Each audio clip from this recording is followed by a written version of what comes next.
Hey, that's fine. Probably won't matter much. Hey, Dennis, I wouldn't think so. Dennis, Would you rather Yeah. have, Dennis, would you rather have Bill Brad here though too? yeah, there's some folks coming at 11. They thought if you had wind discussion, it would be after the sheriff, so I think I don't know for sure, but Well, we'll just leave it ball enough alone. Okay. Well, I guess that's what I'm saying, it'll probably be after 10:30 before we start in on the windmill and stuff. If you got something you wanna do, you wanna listen in, that's fine. Dennis, when you guys do these interviews, you want me to stay here? I'll call Rich that morning.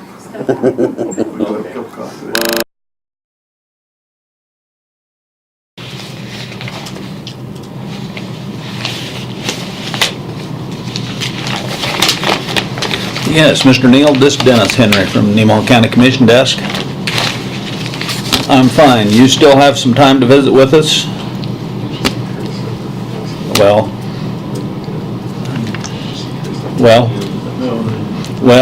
we've got some people in here and we just wanted to kind of visit with you a little bit or see what your feelings was, and then we'll call you back later after dinner, 1:30 or so, and get into the other aspects.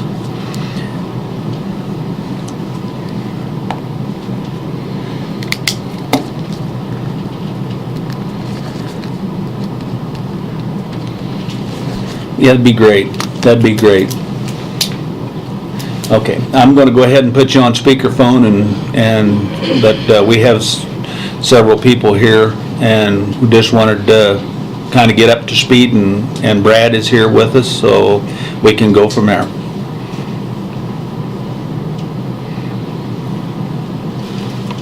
Yeah, no, we just wanted to kind of answer some questions and whatever you have or whatever we have, and kind of general for now is what I'm thinking.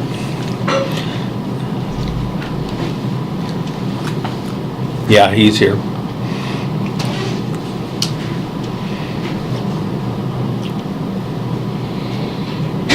Okay, so I'll put you on speakerphone for just a second. Okay. Okay, you hear us? Yes. Okay, we're all here and Brad's here. First of all, we appreciate you taking the time to visit with us again. Sure, no worries at all. And just wanted to say my apologies. I only had one call lined up today, and that begins in about 8 minutes. So we'll need to be efficient, although in about 45 minutes I'll be free for the rest of the day. And I will ask, is this are we in executive session right now, or is this a public? We are not. We're in public. We're in the public right now. Okay, that's fine. And that's what I said. Later today, when we get a chance to visit with you, we'll go into executive session, and then we can go into the finer tunes of what we got. Sounds good. But I guess you've gotten some of the information from us, from Brad. That is correct, and it's what I would expect. Certainly when I represented the developer, what I would try and do is give the most succinct and simplest documents I could, and that's not necessarily a bad thing. That's an efficiency thing. I have read through the documents. They're what I expected, bare bones. They get to the point. We will want more items, and certainly my deliverable to you, I think initially, is an outline of here are the things that, big picture-wise, I would want compiled in our various documents. Very good. Does anyone here have any questions for Mr. Neal while we got a chance to talk to him? Galen or anybody who's got? Brad, do you have anything? No. Okay. But what we was wanting, are you going to be available to come up some Monday, or do we need to make some other arrangements to visit with you in person, or?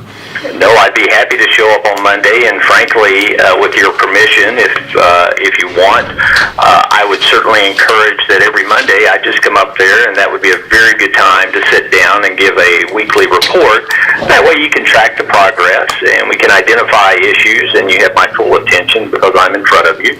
Okay. I will tell you that I don't charge for travel, so this would not be an additional expense on the county. The actual travel time, I would charge my time there, but Okay. hopefully that's reasonable. Do we wanna maybe just do like something before Brad, like at 11:30 or something every week? What time would be best for you, like next Monday? You know, We're as look- long as I have at least 2 days advance notice, I can move anything around. Well, So we're you looking just at tell me the best 11. time.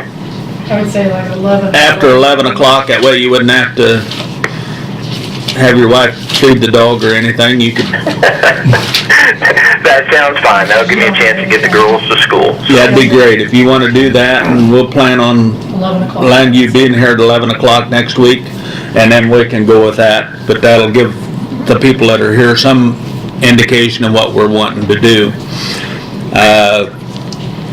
I personally haven't had a chance to do much more than what we've already visited about.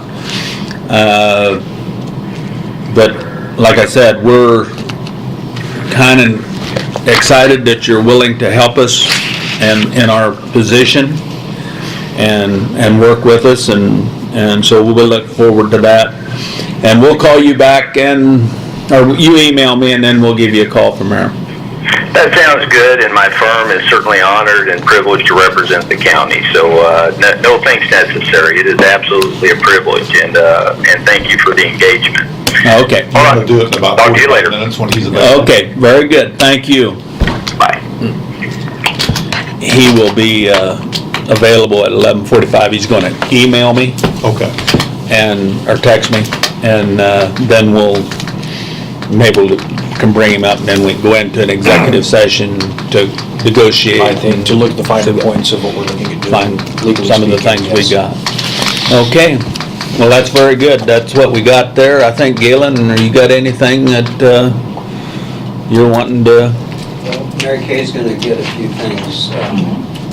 I had a conversation with Mark and Spencer about some other documents that they've used elsewhere in Kansas that may be relevant, plus a few other county things that I've looked at elsewhere, so Mary Kay's gonna try to get those together. Well, I don't know. Mary Kay, what do you think that'll take, a couple days? Yeah, I mean, I'll get it done this week, sometime before we meet again next week. All right. I should go. Well, I've really gotten a lot of, with the expansion of the footprint, I've gotten a lot of communication with that. I mean, I don't know, I know you say that it's all well and good and you have no problems, you can do that. My question was, why didn't you do the whole county? You know, I'm surprised you didn't do the whole county if you was gonna take 3/4 of it. You know, but that part of it is a big issue of mine, where it expanded as much as it did, and how the state, and of course you can't find much out through the state on that part of it, but anyway, on the internet. But The state, which you, what do you or mean? who authorized, when we authorized that resolution to give you Oh, right, the initial the- footprint. initial footprint, was that the state of Kansas, or is that the federal government? The initial footprint, that was the state. State. Actually, this initial footprint, that was just between ourselves and the county. But it's pursuant to what the state requires to Right. obtain that lifetime exemption versus a 10-year exemption. Now, whether or not, by expanding that footprint from the original resolution, whether or not anything outside that would receive the lifetime exemption, I don't know. Ultimately, that would be up to the state of Kansas Department of Revenue, unless we were to amend that resolution to modify the footprint. You agree with that, Spencer, that would in fact be up to the state of Kansas, that area outside the initial, no offense, Brad, Yeah. but that's what you said. Is that what you guys are thinking? Is that, No, I would agree with Brad. Okay. Yeah, the initial footprint was something that was negotiated between ourselves and then with the county, but as far as the validation of that and whether or not that would actually be included in a different footprint, Brad is right, that would be taken up. so an application would have to be made for that area outside the initial footprint and tax? I think that would have to be verified. It determines, they're obviously going to apply for the exemption through the state of Kansas based upon that resolution, and then the Department of Revenue will then determine whether or not they're Okay. taxed or not. That's not us Right. for determining. Right, okay, I was just getting that, trying to get that through my head.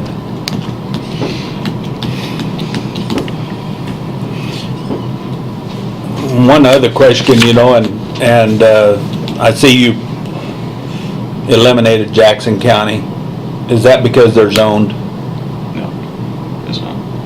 We've built project in zone counties just as we have in unzoned counties. That's not a factor. We'd much rather, one, wind resource is a lot better moving north. Two, in projects, we'd much rather just deal with one jurisdiction. Another question I always get is number one is if wind resources are so good in Nemaha County, why is all the other state of Kansas got windmills and we don't yet? Well, because it's Why good are we there, the too. last and, I wouldn't say you're the last, but it's a good resource. Or I wouldn't say, I wouldn't say this is like the last or final frontier or anything like that. It's just this is another part of Kansas. A lot of Kansas has good wind. This is another part of Kansas that has really good wind. these are questions I get. Tim, you and Gary can go on, or if anybody here has any questions, we need to address them. Because this is a good chance to get information for, what's going on. Yes, sir? I've heard it mentioned different times about this 1,400-foot offset setback, whatever you call it. Is that in writing anywhere? I understand it's an industry standard. Is it in writing? Because you guys kind of seem like you're assuming that that's in writing. It's in our contract. And Mark, you can kind of talk a little bit more about that. Correct. It is for like we went over this last time we were here, it's just participating landowners. And then we'll be happy to add that to contribution agreement, that it's from all residents. It says for the landowners in their contract, but what about the persons not in the contract? Are they protected under the 14-foot, 100-foot, which is? They are, but it will be added into it.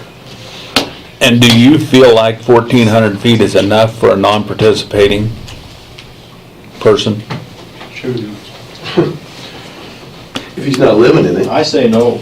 No, Spencer and Mark, because, we've got a lot of situations where maybe some here, have sold off 5 acres to their son, their daughter, or whoever.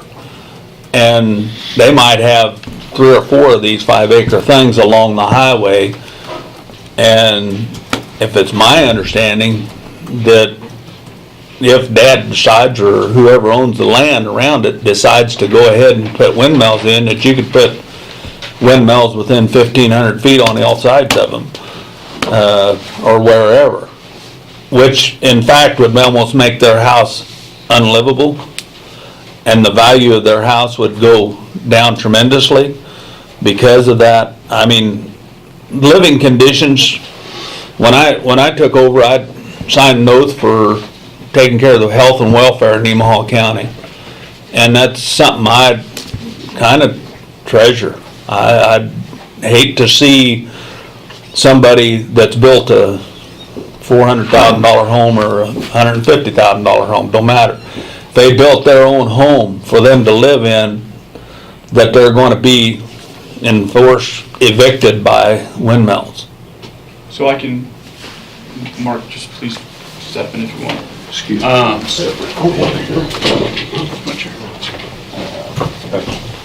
So, I think the first thing I'd say to that would be, we now have 7 projects that are operating in Kansas. So my first response with that, a lot of people will say, hey, look at this study on property values. I would go, take one step more and say, go speak to landowners, both participating and non-participating in those areas, and ask them, what they've seen, how they feel about, what their personal opinion is about living near the turbines. I think that's the best way to do it, is the first-hand account. And kind of going into, do you think that's a good distance away? I would approach that from 2 different angles. One, when we go and we site our turbines and we come to a landowner, we actually have to present them the location of the specific turbine, letting them know very well where we intend to place it, and they actually have to sign off on that. So landowners will know what the impact on their neighbors will be. And even beyond that, before we even go to these landowners, it's in our best interest to not surround a home with turbines. That's the last thing I want to do is, receive a phone call from, either one of y'all or an angry landowner saying, hey, you intend to place these turbines all around my home. I don't find this to be livable. Why are you doing this to me? That's not something we really want to do. And that's something that we really try to avoid. I think that's better for everyone.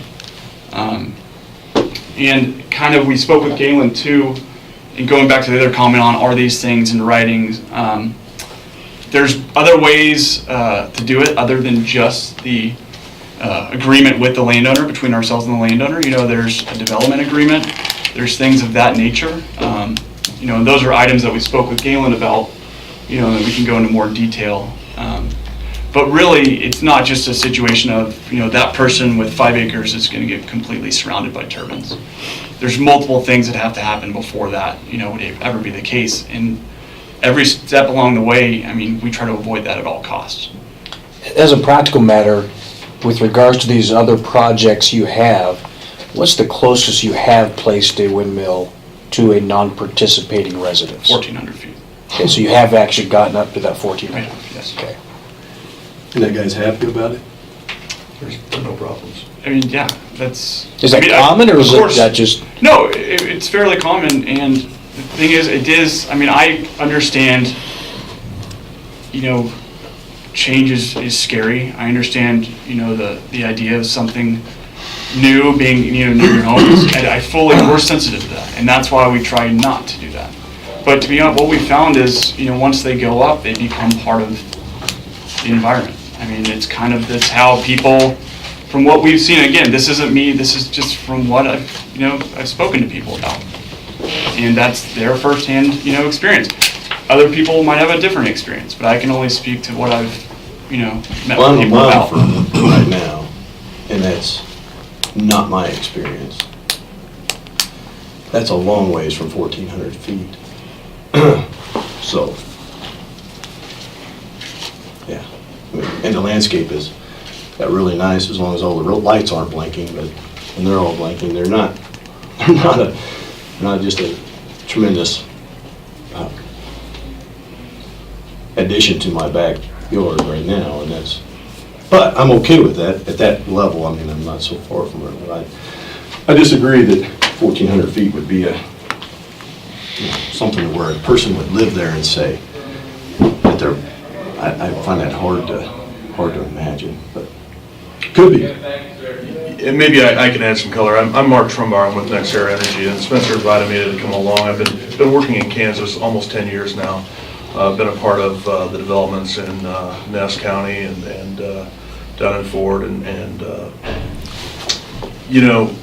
we don't place turbines 1,400 feet away from houses and just call that the minimum. We try to do better than that. We try to set back from houses greater than 1,400 feet. I'm thinking of instances where, we've had houses in those areas that we just simply couldn't set back far enough. If you start drawing circles around every house, you start to limit the area that some landowners have. It's a balancing of property rights, But we do try to set them back a greater distance than 1,400 feet. But at a minimum, if we just absolutely work with the landowner, and this is about the only corner of his quarter section that he owns, that we can place a turbine, then we obviously would want to place that turbine there. I've been a part of our team for quite some time, and we've worked in areas of greater population than Kansas. And have been successful with placing wind farms in those areas. We have to be conscious of neighbors, and we do that. And we're careful about where we place a turbine, not only just for sound, but also for shadow. And if you start limiting the areas that you can place a turbine, sometimes you eliminate a farm or a larger landowner's ability to place a turbine because you're not able to work with the shadow flicker because you got to move that turbine in order to avoid the houses with shadow flicker. So that's in very populous areas. When I say very populous, we're talking about densities of houses like 5 per section, you know. Those sections are pretty tough to find areas that you're not going to impact with shadow. Sound generally isn't an issue. It's you know, it's a setback issue when you have you know, to draw a greater setback than 1,400 feet and try to make a larger landowner have the ability to have a turbine. And I think too, also, I mean, going back to, obviously, we try, you know, to do what we can so that there is the greatest setback as possible from the non-participating landowners and homeowners. But I think too, I mean, we're not just coming in here and building this on ground that we own or just coming in with eminent domain. We're doing neither.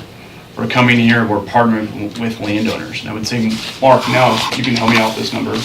How many participating landowners do we have?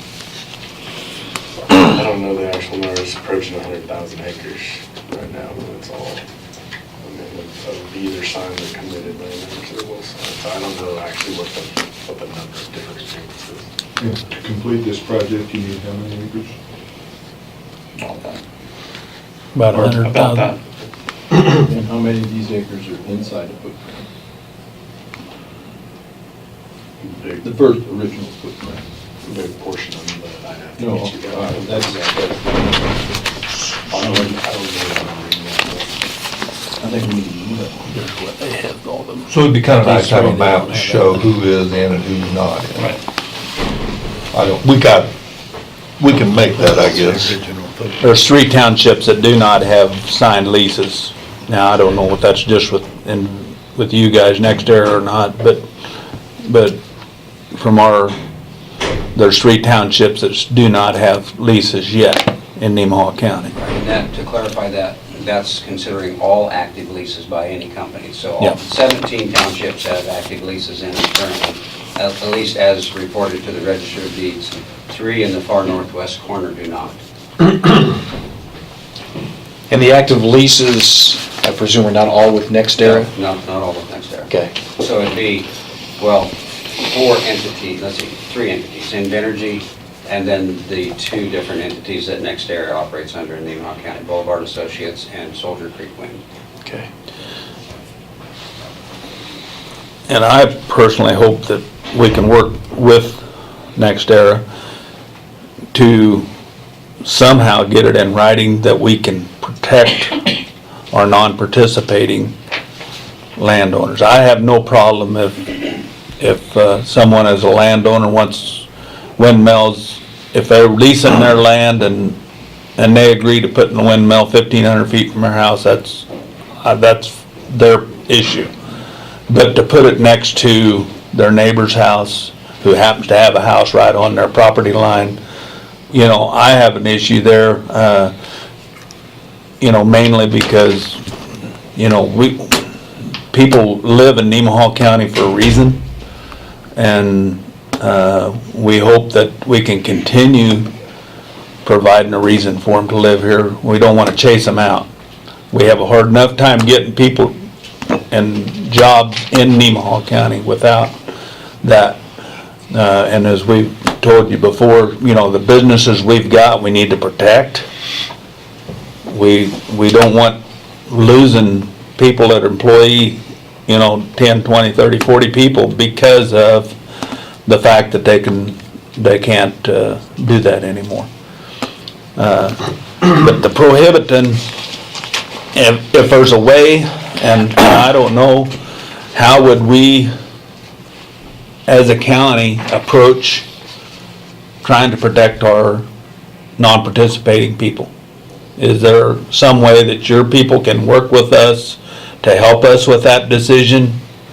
Or are you willing to, or do we need to go to other issues? No, there's multiple ways to address it, and I would say we are willing to do so. Okay. And Spencer, earlier today, we talked about your in your conditional use permit, in Pratt Wind project, you have a 2,500-foot setback. Right. Correct? And that's recent, that's January of this year. You guys don't know this yet, I don't think, because that's not one we had before. When we were talking Pratt County, I was thinking it was the Nemaha project, which is older, right? But there's a newer project in Pratt County that does have a 2,500-foot setback and a conditional use permit with next to it. So, RK's going to get that, so you'll have a chance to look at that and kind of give you some basis. And you said, what was the other memorandum? Explain that, would you, Yeah. Spencer? So that is just basically a statement on our part, per the specific project, holding us to specific, rules and guidelines for the project. That makes us, gives us a playbook, that's why we like it, because we know the rules that we need to follow. And also it helps the county out as well, because you know that, we're following specific guidelines pursuant to our specific location where the project is. So it protects, ourselves, we know the rules we need to play by. At the same time, it protects any non-participating landowner by, whatever, distances or other items that the county may feel that are specifically important. You want to add to that? Yeah, I think the dynamic you have here in the county is that you've got several companies that are interested in the wind resource that you have here, is that, for us to be here today and stepping up and saying, we want to work with the county and to impose a set of conditions or rules that we will abide by, and we memorialize that with the county, I would hope that that would push the bar up for the other developers in the county to do the same. And, we would expect a level playing field. We don't necessarily, it's not guaranteed, but we as developers, we know what our parameters need to be, and we're willing to step up and make that commitment to the county to move forward. So the memorandum, is it we're going to get a copy, right? Right. A draft? Yep. So legal document or just an agreement, informal agreement? Which is it? It can take on the form of whatever your county attorney feels is appropriate. I think, once we go on record saying we're going to do something, we better dang well do it, and if we don't, then we're going to be held accountable. And so a memorialization at the county level, maybe some sort of an agreement with the county that is executed by the county, that would be fine. But it can be just as easy as a memo that we issue to you guys saying, we will abide by these rules. Signed memo. Signed memo, And yeah. Spencer, can you clarify for everyone here what you told me about the applying to that project, this memorandum of understanding, what it is? Right. So that would be per the specific project, and I think the rules in that document would be based around two factors. One, the density of homes per section, and then the density of turbines per section. I think those are the two key items that, really addresses all issues and concerns that people bring up. It's how many homes are being affected, and how many turbines, are there that are really affecting these homes. Because you could have, kind of higher of those two factors, and those would be two different effects, right? If you don't have many homes, if you've got a lot of turbines, you've got one home per section, but that one home is surrounded, that's not a good day. But again, if you have 10 homes per section, and only a couple turbines, and you almost feel the same effects. So I would say any document that we would have with the county, I think it should be built around those two factors. Homes per section and turbines per section. Just an average number based on the project area. Mark, you kind of want to add to? Yeah, I think you can see that the changes within our industry are that the turbines have, we're able to generate more electricity with fewer turbines. And this is pretty evident. If you ever get down by west of Dodge City on 56, driving down towards Montezuma, between Ensign and Montezuma there, you'll see the tail of the industry, how it's evolved. Okay, I did a project on the far side of Ensign, or on the eastern part of the 56, closer to Dodge City. Those turbines are a lot bigger, but then you go closer towards Montezuma, the turbines are a lot smaller. Okay, so And closer together. and closer together. The density is amazing. If we were to try to do a project using those small buildings right now, it would be, I think, a tragedy to the landscape. And from the standpoint that now we can place fewer things in the landscape, which I think is a much more palatable situation. If we were to try to put in 10 turbines in a section, that gets to be pretty chaotic, I think. So the industry has matured, and we can do as much or more with less, so to speak. And to continue that, we talked a little bit about the underground infrastructure. It requires, your major investment is more buried cable. Right. But it doesn't prohibit the project, or you wouldn't have done a 2,500-foot setback in Pratt. Right. Right? I mean, it I obviously, want participating landowners to affects the project, and there's losses and Yes. things like that, I but. get that. Right, But you just put bigger conductors, and it costs a little more money, and you don't have the losses. right. It's simple physics. I mean, I think the figure, I hope I'm not speaking out of turn, that I would like to see would be how large of a setback can you have with non-participating landowners and yet still have a successful project? And I know that it's gonna be up to engineering and once they place other windmills and everything else, but get that as high as it possibly can be, or put a waiver provision where a non-participating landowner can agree to less than that if they sign an agreement with NextEra. So there's an agreement with them as well, so they're compensated for having one closer than that amount. Right. But I'd love to see that figure, to see where we're at as far as setbacks go. Because obviously, I think there are going to be a lot of folks upset with 1,400 feet if there's one within 1,400 feet. So if you can get that up as high as you possibly can and still have a successful project, that might keep everybody happy. Okay, absolutely. Yeah, and we have the ability to model that both ways. We can show what we call the receptors or the houses, Yeah. and then draw 100 feet around those houses and show you what the available land would be with that. And we could even grow that circle or shrink that circle, or circles around those houses, just to show you what the available land would be. And then that really drives a lot of the discussion, is how much of the land you chew up with the Yeah. setbacks and the availability to properly place a wind turbine so it's not offensive. And we're getting there too, because Galen and I talked about this as well. It was, now, and Mark, talked about how much land we had, and we're pretty much, we're almost there with, being completely done with our land effort. So we've got a project, we've got our turbines. Now it's the process of what's the best possible project. Kind of optimizing the arrays, that's the industry jargon we use, but essentially it's just, we know what land we have, and our engineering department takes it and moves the turbine according to the best resource. Once we have that, then we start pulling the levers. Like you said, how far out can we go from non-participating homes, before we're really, changing the face of the project. And the same items are included when we get to the point where we can say what's, our best project, where we can start looking at things like setbacks from, individuals and, different businesses. That's when we, approach those issues. These, according to some deals that have seen, like coal costs $3, the state of Kansas, cost them like $3 per kilowatt. Wind cost them $14 per kilowatt. But yet K-State is getting their energy at half cost because it's coming from wind. Is this all incentives of the state that they're giving you guys over coal and that, or is there figures out there that say, okay, here's how much the average kilowatt cost per in Kansas? Yeah. So I can speak to this because this is I think I showed you the article a couple months ago that Westar passed their new tariff, and they're actually using Soldier Creek for that new tariff. And essentially what that is because the energy that wind can produce now in a place like Kansas that has a lot of wind is the cheapest energy actually available now. And this is now, and this is specific to Kansas.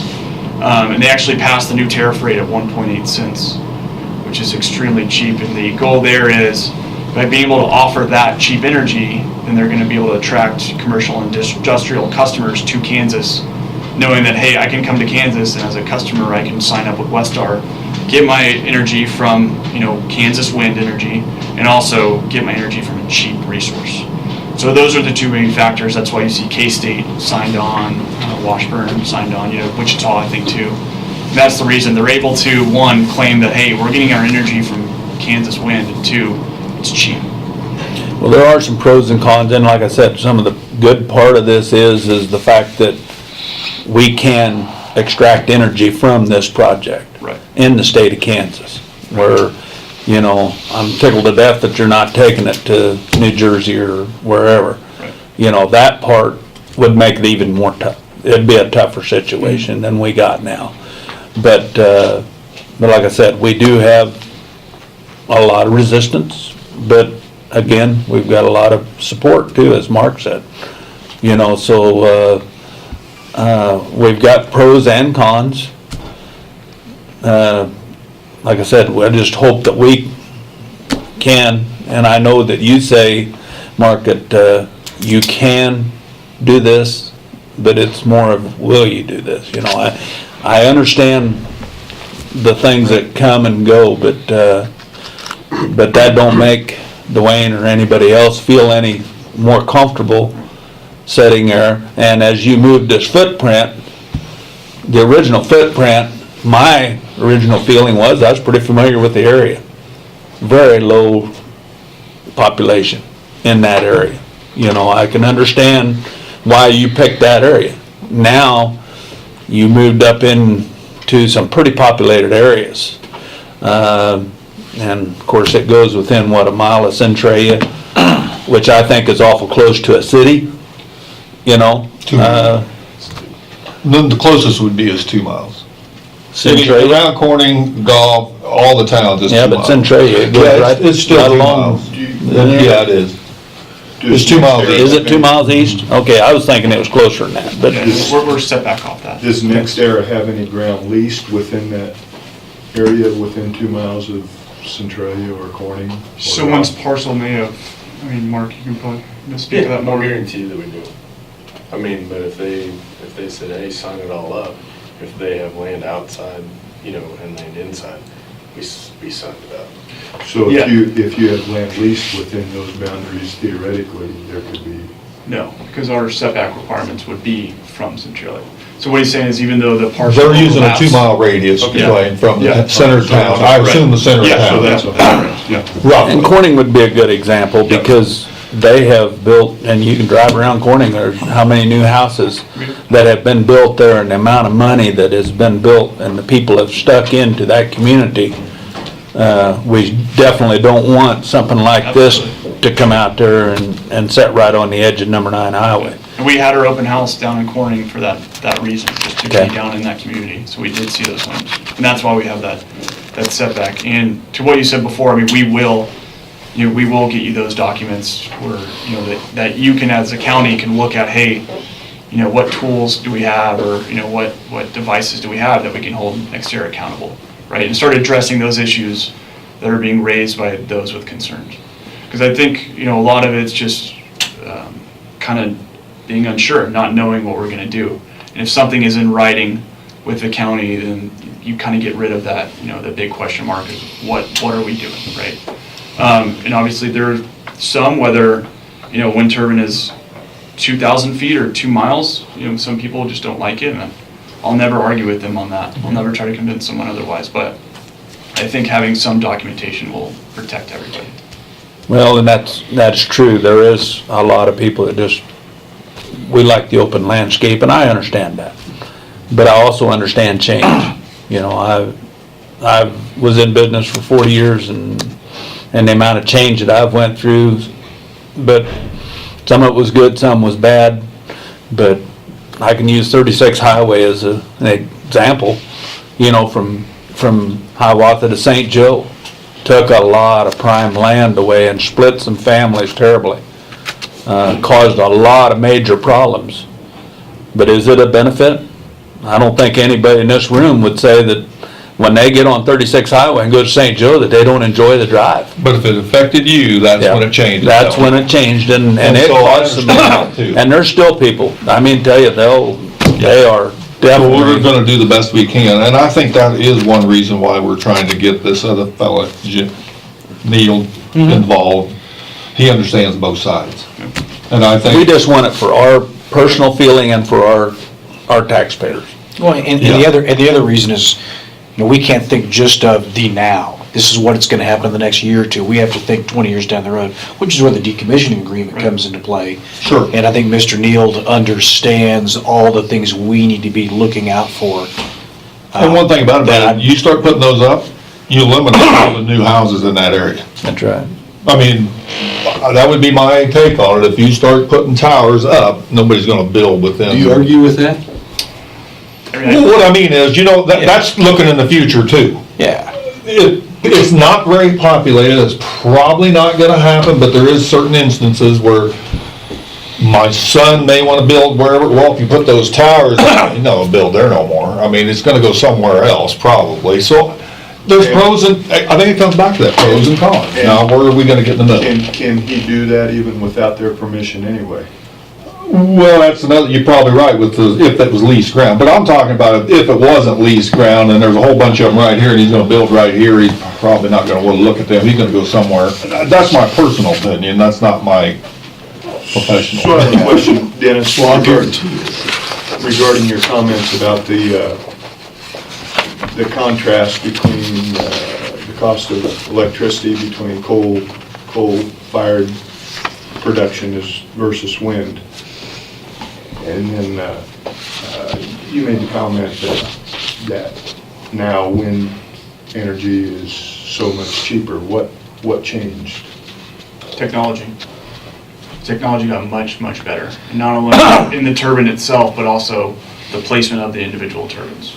Knowing how to capture the wind energy in the most efficient way. And then, Dwayne, you understand that they're getting incentivized. 14 cents, $14 per kilowatt, where coal's only getting 3. Well, It's kind of like if we want to keep, we can use CR or somebody. If we wanted to keep them in our city, the only way we can do it is to give them more money than say, listen, we want you here, we want to keep you here, rather than kick them out and then try and bring a new company in and give them the tax benefits. It's kind of, I think, the same situation. That's why I was asking, what is the total cost? This is what Kansas is paying per kilowatt. They're giving wind energy a lot more than they was giving coal. My feeling is why don't they give coal more, but. That's my point. So it isn't as if the only influence in that number changing, if those numbers that you provided were accurate, the only component of that changing drastically isn't just efficiency, is it, or is it? That PTC that you're talking about, it's not new. It's been around for a while, so even some of the older projects. Yeah, but some of the projects that have, they used to be more expensive. But the changing factor, what has changed isn't the fact that the PTC has changed, that's been around. It's that technology. That's what's the changing factor here. That's how it's gotten so cheap. And realistically, with 8 years under the Obama administration, they put so many regulations on clean coal that killed the coal industry, and yet they incentivized solar, wind, non-fossil fuel energy with enough tax credits that it made that worthwhile. So, and not to get too in the weeds, but it's gas. The heat rate of gas, dropped dramatically too, and that's really what set the market rates. So it's really gas is kind of what's been lethal to coal. Yeah. So now gas across the country, natural gas has just dropped, and that's really setting the market rate, and it's just been killing, those coal plants that can't power up and down, right? So that's really, So is that a given that those incentives will continue indefinitely? No. No. And I think the incentives first came on and kind of encouraged an industry to grow, like with solar. And now, like I mentioned, the technology's gotten a lot better, where in a place like Kansas, again, I'm not going to speak to other locations around the country, around the world, but in a place like Kansas, unsubsidized wind is still going to be extremely cheap because you have a place like Kansas with a lot of wind. I'm not going to speak to other parts, people that want to put them off, the coast of New England or whatever. I'm not going to talk about that. But I know where we are, Kansas, Nebraska, this region, we all know it's super windy. And it'll be a cheap form of energy without the BTCs. BTCs kind of just kickstarted the whole thing and drove the initial investment. Now it's to the point where even without the PTCs, it's still economic and competitive. I think you told me, Spencer, and refresh my memory, that any given public electric utility today is not required by federal law to produce X amount via non-renewable, is that correct? Kansas, yeah, there's no renewable portfolio standard in Kansas. There's no one has to go out, I think in California, I think they have a storage, they have to go build energy storage. There's some other mandate, but in Kansas, there's no RPS, renewable portfolio standard. Did there used to be? I think there was at one point, a I few think in years ago. Sebelius there was. And then it's just, yeah, and then it got overbuilt, and it's like, all right, and all the utilities have more than they, now it's, Westar went out and built this, got this project and participated in it only because on the price alone. That was it. So There was Kansas, nothing out of Topeka telling them that they needed to go, get wind or anything like that. I mean, California, forget about them. Not Kansas is not a standalone state in this respect. Right. They're not the only ones. Right. Okay. Right, yeah, okay. no, they're not, no. Okay. That's what I'm saying, yeah. I States- misunderstood. I'll Thank just put it this, states like California still have those, other states, like the market decide, let their utilities decide, okay. and that's the state. Go ahead. So I've got another question. Earlier, when you were talking about, each of you at different times were speaking about the desire to be sensitive to homeowners, non-participating homeowners in particular. And I appreciate that because that potentially can affect me with regard to how close the tower may sit to my house. Here a couple of weeks ago, there was a gentleman here that, if I remember correctly, and this is secondhand, but if I remember correctly, he referenced the fact that he was told by a NextEra rep that if they wanted to, they could put a tower at the end of his runway. That concerns me a great deal. It concerns me too. I would say it was. Have you looked into that? Yeah, I have. Say that was an extremely inappropriate comment, and I think he was also speaking way out of line. I don't think anybody should speak to anybody like that, especially anybody from our company. Should not come into a county like this and say something like that. So for that, I apologize. I apologized then, and I'm apologizing then now. Have you talked to? Yes. You have. Yeah. You talked to the owner of the runway. I have before. I mentioned last time we were here, and I spoke to him. Kind of what I said. We're in the point now where we're trying to design our best project. And once I do that, once I have that in my hands, then I can go and have the conversation with that individual, because I know he has his concerns. He expressed that very early on. We had our open house here in Sabetha. I spoke to him personally. I know Mark has been speaking to him personally as well. And that's a conversation I want to have with him, kind of one-on-one, like, hey, this is our situation. And I'm sure, he'd like to get his attorneys involved. But at the same time, I've been speaking to him, for some time now. I haven't spoken to him recently, because there's a lot of work to do on our end before I can go to him and kind of show what we had in mind. And how does this work on your end and proceed?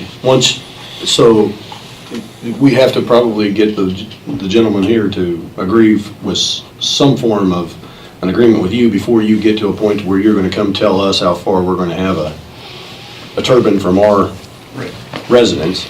So, but at some point, that'd be a point of no return. I mean, you're not going to turn around and say, well, sorry, Doug, you're going to have one across the roof from your house, and you just get used to it and live from there. Because, once you move on, I deal with the windmill. I have no way of being compensated for that, or, You're saying once there's no protection for me, is what I'm once it saying. gets built, or when you say Well, yeah, when it some- comes to the county? Right, well, obviously, once it gets Right, built, I don't, right. but at some point during this timeline, that happens, it becomes something that's gonna happen, and then you guys are talking about establishing a map or some sort of, I'm saying, to make it to where it's Right. doable for everybody. When do you see that happening, I guess is my question. When do you see, like, your engineers coming up with this? So we'll be finishing our work around Christmas. So in the new year is when we begin approaching landowners. And that's not only the ones that are participating, we would be approaching anyone living near or we'd be citing it with the offer of at least a participation agreement. And then, of course, there's other avenues where if someone just doesn't want it, then of course we can offer other things, when, it's a couple trees or something like that, to at least make an offer, hey, we understand this is closer than you'd like, we'll have that conversation as well. And I think Mark and his team and ourselves as well, we're just as happy to speak to someone who, isn't happy about the project, doesn't want it, but they just want to express their opinion or just ask questions. We're always open to having those discussions as well. But I have no recourse for that unless these guys protect us. Well, I mean, say we agree to 2,500-foot setback and they want to build one 2,525 feet from your residence. The only recourse you would have is to obtain legal representation, file some sort of nuisance lawsuit or something along those lines against NextEra. Right, but before it got to that point, I mean, that's what you would want to do. Before it got to that point, I would say, come speak to us, and then, like a participation agreement. That would get the conversation started. And then, other than that, it would be whatever agreement we entered into with the county as far as having something in writing, basically saying we're held to certain, setbacks. So that's the protection, and then anything beyond that, I would say, come to us, talk to us, and of course, the final avenue would be what you mentioned. Yeah. So Spencer, to clarify, let's say, can I use you, Doug, for my example? So if Doug's that non-participating landowner, or homeowner, we'll say, and you would offer him a participation agreement, would it be the same agreement as you offer any other landowner? It would, if you get, whether you get a turbine or not, those are the two different options. The rest of the language would be essentially the same? Yeah. So then, Doug, Yes. you would be agreeing to waive or provide easement for wind, noise, vibration, flicker, all those things, correct? Right. You would convert Doug into a participant with its restrictions on him ever complaining about those things. Right. Well, okay, for the complaining part, that we've mentioned this before, whether someone has anything good or bad to say about us, this day and age with social media or anything, we can't control that. Well, I don't mean it that way. Probably don't have the right to He's file granting any you suit. easement. Right, yeah. He's granting you easement, is Right, all, I'm just reading yeah. from the Right. agreement here, okay. And any other effects. So I just want to clarify what that, to make sure I understood what you meant by that Right. statement. Right. Do any of your confidentiality clauses in the contract prevent a given participant who signed the contract from legally saying anything negative? I don't believe there's anything that prevents them from taking up a lawsuit or whatever else. They can do that if they need to. I mean, there's, anybody can hire an attorney, right? I mean, that Just take money. yeah, it's just, there isn't anything in there that I think prohibits them from taking up an action against anybody, or including ourselves.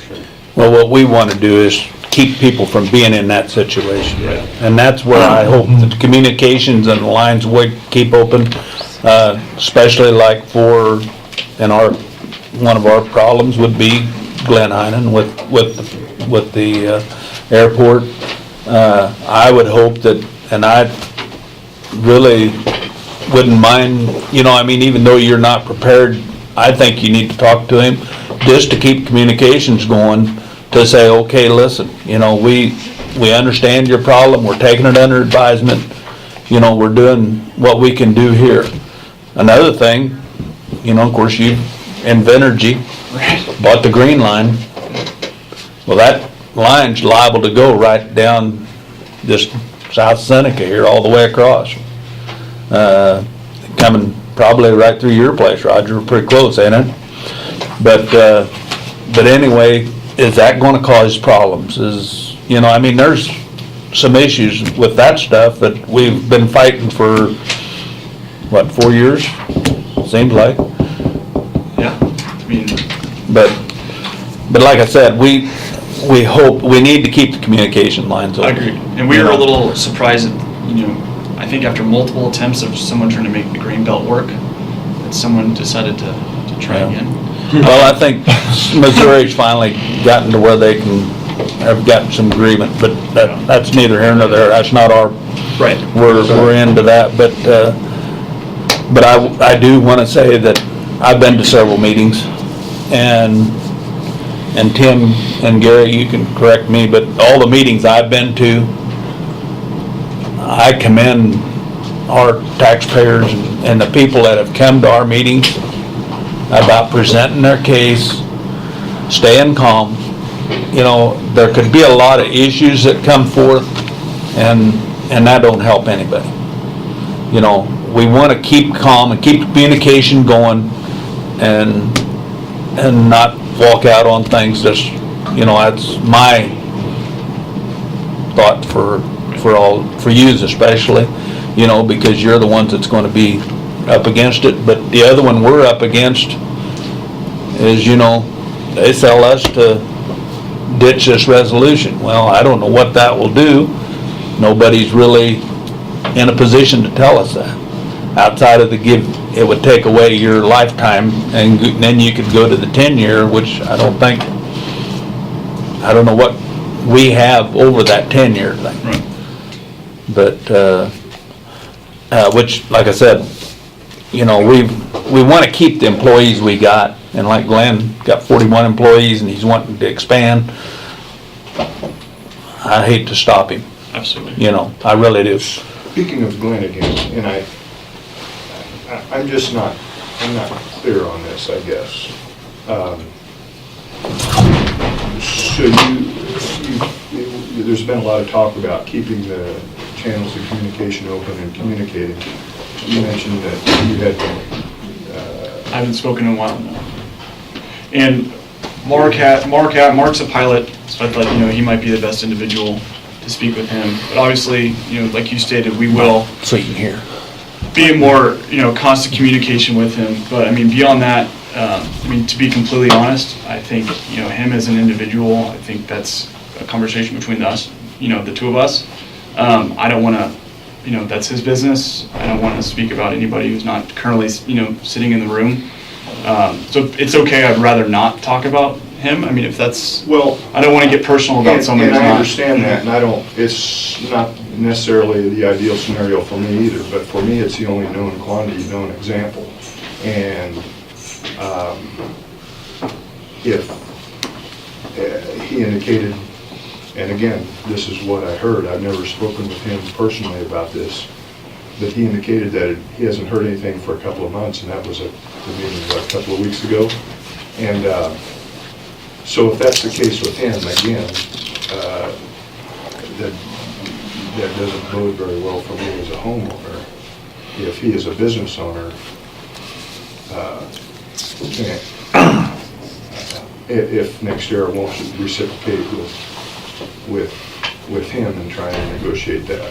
And I just, he's a business, it seems to me that one component of that relies heavily on his runway. And is it not as simple as telling him, asking him what he needs and telling you'll avoid that? Well, I think Glenn has already provided you guys with what his request, right? Yeah. Yeah, right there. See, I'm looking. And they've got the same information. Right. I'm trying to look through his eyes and see, okay, so how's this gonna look if this is me just trying to protect my home at a reasonable distance? But and just to step in here, I don't think you're really in a position to start working on this until you have the engineering plan at your disposal. Right. And we have spoken to him, it hasn't been a couple months. We've spoken to him, you know, before that. I will say, you know, there's certain reasons why, you know, I haven't reached out to him yet. You know, I'm not ready. There's other reasons, or if someone has representation and I don't, you know what I mean, there's, you kind of get put into a compromised position. But again, going back, I mean, that's his business, this is our business. I think that conversation is more appropriate between the two of us. But as far as you're concerned, you know, you're worried, hey, what if you come to us and say, you intend to site this turbine a lot closer to my ground than I'd prefer? You're worried you're gonna call one of us and you're not gonna get a call back, right? That's, Well, and I to do, some degree, right. ultimately, I'm worried that, Why would you? while I'm sitting there complaining about it, that a tower is gonna go in across the road or right next to me. Well, I would say, I mean, A turbine. this situation right here is reason enough why I would want to call you back. I think the best way for settles, I mean, sorry, Brad, but I think things are best settled, when people just come to an agreement on their own. I think that's, much better before the county has to get involved or, anybody's attorney. So that's our incentive. We would much rather come to a point where you're happy with us, or at least happier than if you wouldn't have come to us. You understand, I don't feel like I have much leverage when it comes to negotiating with you, though. Right. And therefore, you may not think it's appropriate to discuss it here, but this is more than a plausible scenario. This is a real scenario, which is why I've latched my teeth onto it. It concerns me a great deal. You may not want to discuss it here, but I think it's very appropriate. Well, to Glenn discuss asked to discuss it here a week ago and got no response. I'm just thinking, Glenn's there, right there, where Dwayne is sitting, and told you guys that it had been 60 days. And he then, I believe he contacted you commissioners with another communication, correct? Since then, is that right, Dennis? Yeah. So I think Glenn's done everything he should have done. But he has Does to be- And he's our Glenn- local homegrown business. Come on, Does Glenn have legal representation already? Yes. yes, It's very possible his attorney may have no. instructed their attorneys. I Don't believe think it's so. the case at all. I think it's been decided. I could be wrong, but I don't think that Heinen's sought counsel until you guys weren't communicating with them. I think that's right. I mean, I could be wrong, I don't want to Okay. speak for him. Right, exactly. And I'm just saying possible because, See, that's where he comes in, like he's saying, though, we're all saying, well, do we know, we don't know, because Glenn's not sitting here, so I agree with Spencer on that. Well, I don't think we need to hash that deal out. That's between them and them. If you got a problem with what you're doing, then I think you need to talk to them. And I don't think there's a problem. Why don't you talk to them? Call them. Go down Main Street and have a meeting set up with one of those guys and go one-on-one with them. Well, I'm all for that too, and I'll talk to you all you want, but what it comes down to is they can, what I'm I getting at, understand. yeah, you can tell me, hey Doug, we're not gonna set it within 25 miles of your house. Great, I'll go home and everything's all fuzzy. Well, that's not, But here you again, come put it across the road from me, what am I gonna say? Hey, we you got a told guy me- from Kansas City that we're gonna have represent us now. Right. And I think that's where we're at. I hope- yeah, think- right, that's I think right. right now, we're getting into a big discussion here that's going nowhere. We need to get him on board. He is our representation, as is Brad. They're gonna work together. He's coming here every Monday. I think we could have a good discussion then. Right now, we're Yeah, that's all. well, until they get their engineering plan, we're kind of just doing a right, lot but of we what still got is- some things to work That's out. what I'm Exactly, saying. So you go do all this money to do this engineering plan, I'm assuming that you think it's already all done. So you've got to, I mean, that's what I'm getting at. So when I'm talking about our timeline here, where you don't go backwards is you get your engineering, okay, everything's all going, so now we put this here, we still, when do I miss the conversation is what I'm getting at. We're talking about having this conversation. When is it all of a sudden, hey Doug, you should have been at the meeting last week because we talked about that then. Yeah. You're already out and now you're gonna have a wind turbine across the road from your house. That's my concern. Tim, with regard to your comments before, I don't feel like I have enough leverage to negotiate with NextEra Energy. That's where I. Nor do And then that's where I'm coming back to you and saying, I know, but that's where I'm coming back and saying, that's why we have this person on board coming in next week. Right. Come in next week, then you'll have something to relate to him with. Okay, see what I'm saying? We're sitting back here listening to it, and it sounds great, but if that's all we did at our meeting, we're not going anywhere. I think we need to get him on board, then we can progress along a lot We better. want to make a good educated Yes. And I understand your concerns, for all people. but I don't think we're getting anywhere today. One You thing know what I mean? that I wanted It's to repetitious, confirm- every week it's the same thing over and over again. Well, but I hear this message coming from NextEra that we want to work with everyone. But this is one example that I have some insight into, and Right. it's arm's length insight, mind you, and that doesn't appear to be the case. And if I'm wrong about that assessment, straighten me out. I'd be the No, most I mean, pleased the person first, here. the first and only time I've met with him in person was at the open house in Sabetha. Since then, that was passed along to other members of our team. Mark, like I said, is a pilot. You know, he was probably the best one to have that conversation, and he has spoken to Glenn multiple times, right? As far as the spacing between those, I mean, that's from Mark and Glenn, but I have said there has been communication, and we've received communication from representation. So that's kind of, you know, I don't want to go through a whole he said, she said business. I don't think that's right. But we've been doing our part. Do you have any more open houses scheduled? Is there any more discussion with the public that you guys are looking for? Or is this kind of the format that we're in now, or what's the? I think we could. You know, we haven't got our engineering plan done yet. You know, we're still working on the land acquisition process. You know, the transparency that comes when we get the plan, I think, is going to be very important. And the discussions that you're talking about, and I was going to make this comment, is that, you know, a lot of times landowners that are not participating don't want a turbine within, you know, 25 miles of them. That's not reasonable, okay? I mean, we all got to sit down and make this happen. Right. And so for you to come in and say, listen, I see where you got this. Is there any way that you can maybe move that back? Or even, here's my picture window that I look out every night. Could you move that turbine this way so that we could avoid that impact of my view out my window? You know, those are the kind of discussions we've got to have, you know?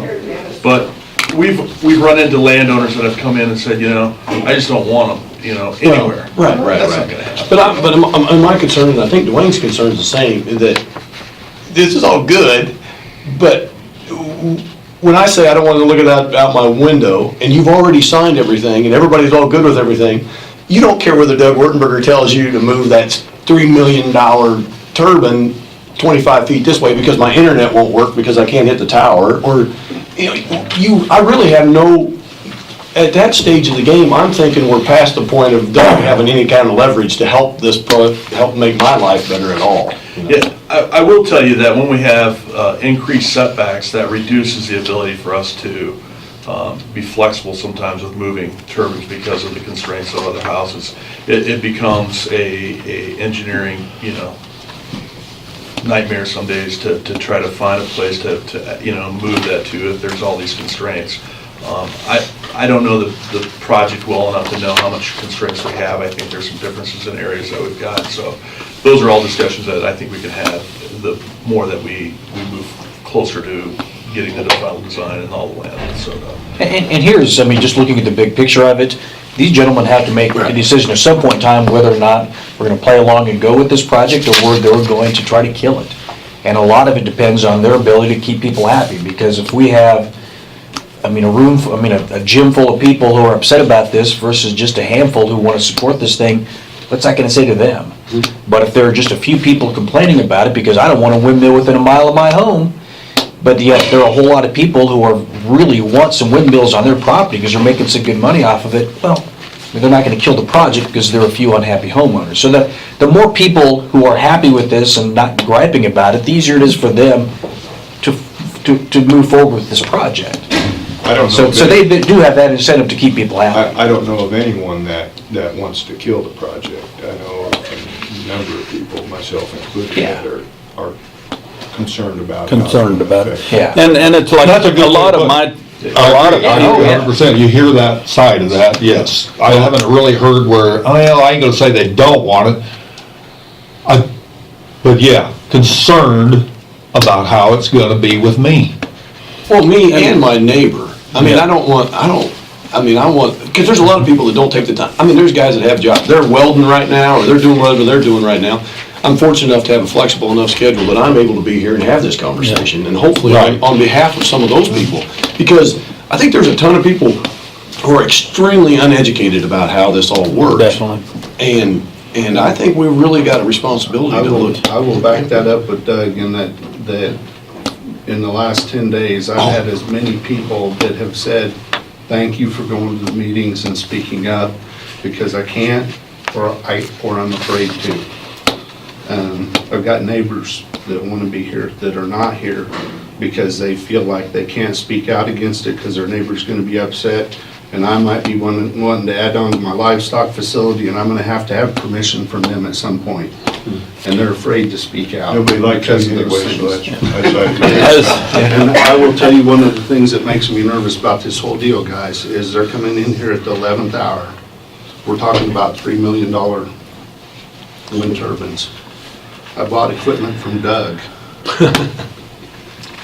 6 months in advance. That stuff is ordered. Those are wind turbines. I don't This think we're really project coming is in at the underway, 11th hour. I mean, and they're just beginning negotiations for a while. on the hardcore things of this contract.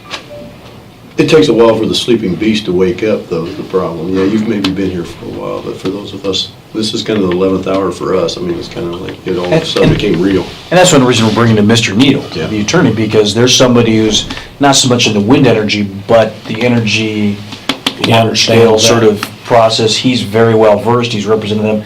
So he's somebody who is an expert in the field who can tell us what we need to be looking out for. And that's why we're bringing, now, and also that brings with it a warning. I don't plan on this negotiation process to be done in meetings like this. This is likely to be done between attorneys, because to start, because really, for us to start opening this up to negotiations and having everybody, it's not in the county's best interest, because next door is gonna know exactly what we're doing. I mean, if you wanna work out a divorce settlement, you're probably not gonna do so in a room with your wife's divorce attorney, you're gonna do so with your attorney so you can plan strategy that way. And we wanna be able to plan strategy in executive session with our attorney when we're working out the finer details of these legal documents. There's lots of concerns. Is the top of the list would be proximity of any given turbine to a non-participating landowner? Is that the top of the list? I think it is. I hear that the most, I think. Sure, my life, you know, the way I'm gonna live my life is gonna be affected by this, and so are other people. And my value, right next to that, whether you have that as probably that. Can A and B. definitely. Well, there's other concerns, Yeah, right, right. decommissioning and all that stuff, Well- but aside from that, looking at that thing is Setbacks. Right. setbacks is the top of the. Which is gonna affect the value of my home, that's what I look at. You know, setbacks are gonna affect the value of my, for me to be able to resell my house out there in the middle of nowhere, which we put them out in the middle of nowhere for a reason. You know, I'm telling you, if I'd have known this 20 years ago, there's no way I'd have built that house out there.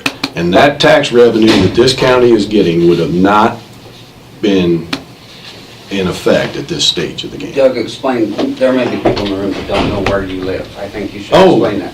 Yeah, I'm 1 mile from the Flatwater. Flatwater. I'm 1 mile from the closest. So I've In got Kansas. 11 or 12 or 14 of those things right in my back door. Now, and I'm not bad with that. It's not horrible. I'm not the guy sitting here saying I can't sleep at night. I mean, it's not horrible, and they're, to an extent, you get used to looking at them. But they didn't talk to you. Right, That's yeah. the key. But they didn't talk to you. No, they're in Nebraska. I just happen to be a mile south of Nebraska, but, and I mean, that's the part of it that works. I mean, it's not the end of the world. We're still okay. I've still got a house. In fact, I added on to it 4 years ago. And yeah, now we're at the stage now where I just don't want them any closer to my house because of the effects of what we've seen from where they're at now. That's what I'm saying. I think you realize Is the it miles. accurate to say you would be comfortable with a mile setback? I would be, yeah. Yeah, I would be. but you realize that's not plausible. I don't know why that's Why not is that not plausible. plausible? I don't know why that's not I plausible. can tell you why. 'Cause Why? Is your project possible with a mile setback from? Well, I know not everybody. Why can't you, if this is such a profitable deal, Are you why the county attorney or are you representing Nextera? I'm just pointing out some arguments here. I'm just trying to reveal the obvious, that if you expect the county commissioners to negotiate a mile setback as part of this agreement, you said nobody wants to kill the project, that's killing the project. I'm not sure why. 3,000 or 3,500 setback. If killed you the draw project. a mile diameter around your house. Yes, sir. Okay, you know how much ground that knocks out? A lot. That knocks out, you know, four and a half sections of ground. Well, but Yeah, 4.5 miles of ground gets wiped out. I will speak up right off the bat on that. When you guys originally came in here, that original conditional use permit was for an area that is much smaller than the area that you've outlined since. And it's also tremendously smaller than the area in which you guys are all actively leasing ground. Yeah. So, and that's a huge point. Getting back to trying to be reasonable and to try to accommodate a project, a mile setback is something that would not work. I mean, that's why we're trying to be reasonable. If you came to us and said, what could you do? And I'm gonna tell you, a mile would be just 3,000 or extremely, 3,500? impossible for us. The setback would be. I never did get that 2,000. Well, You seem like an unreasonable man. but no, I mean, I don't understand why that wouldn't be something that you guys could negotiate with each one of those people then. If everybody's in such a big favor of this crazy thing, You shouldn't have any trouble. there shouldn't be any trouble raising enough people saying, hey, Doug wants his a mile from his house. How about we only put ours 1,400 feet? Another thing about the 1,400 feet setback, is it not true that you are required to have safety equipment on, I've read in some documents, and I haven't done enough research on this to talk very much educated, but is it not true that some of the ocean requirements require us to be 1,400 feet from an operating wind turbine to have some form of safety equipment on? To be that close to, do your guys have to have safety equipment on to be that close to these things? I mean, if this setback, we're talking about 1,400 feet. You're talking about hard hats, that type of stuff. That's steel-toed shoes. I'm not familiar with the. Well, Vestas, the manufacturer of turbines, says 1,300 feet for their workers. That's their safety document that says. Yeah, and my kids are gonna be that close to one. I mean, just those types of things. It just seems like. For us, it's 500 feet. Yeah, I don't do the safety requirements, I'm not sure. But back to your question, it's like, when we want to sit down and have a reasonable conversation about how far you want us to be back, if you come in with the idea of a mile from your house, that's going to wipe out a lot of potential areas for wind turbines a mile away from you. Mark, can I ask a question though? In the area, so Mark, you have to help with this, Mark, but in your area where you have a lot of 100,000 acres leased, those landowners are not going to want a mile setback. They're going to want the turbines. They're going to be, so how does it really restrict the project? If you have a lot of contiguous acres and the landowners, homeowners in that area are in favor, then the mile doesn't affect it. So I don't quite understand how it. Because it draws a contract that even if they establish a 3,000 foot setback or a 1 mile setback, the participating landowners, it doesn't count for them because they've signed that contract. Right, you don't have to honor it for them anyway. So it's already in there. So obviously you can make the project go forward if the people actually want it. We're talking about, let's say you have non-participants that are peppered through the project, and you start drawing circles around those non-participating landowners. You start to give more rights to, I think, those non-participating landowners than the participating landowners. They're the ones being affected. The guy that's getting the check's not being affected. You got a lot of landowners. You've got a lot of landowners that do not even live in the county.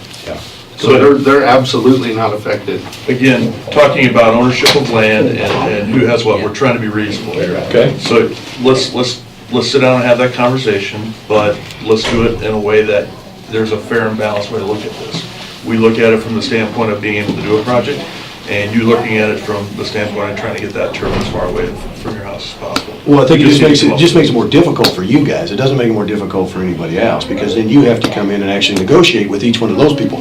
Whereas if that's not the case, you have no incentive to have any type of a conversation. You talk about these conversations, there's no incentive for you to have a conversation with me unless there's a large enough setback to make it to where you have to come to me, give me some type of a bargaining chip that I can say, okay, for $5,000 a year, you can put 1.25 miles from my house, or something of those, along those sorts.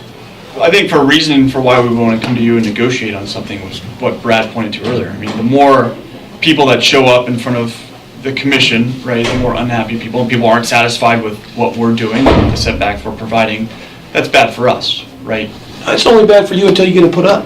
We're not going to know you, we're not going to see you, you'll never be part of our lives ever again once all these commissions are all done. I won't have your phone number, I have no way of it'll all be done. It's too late at that stage. That's what I'm saying. That's why I keep talking about this timeline. At some point, we're at the game too late.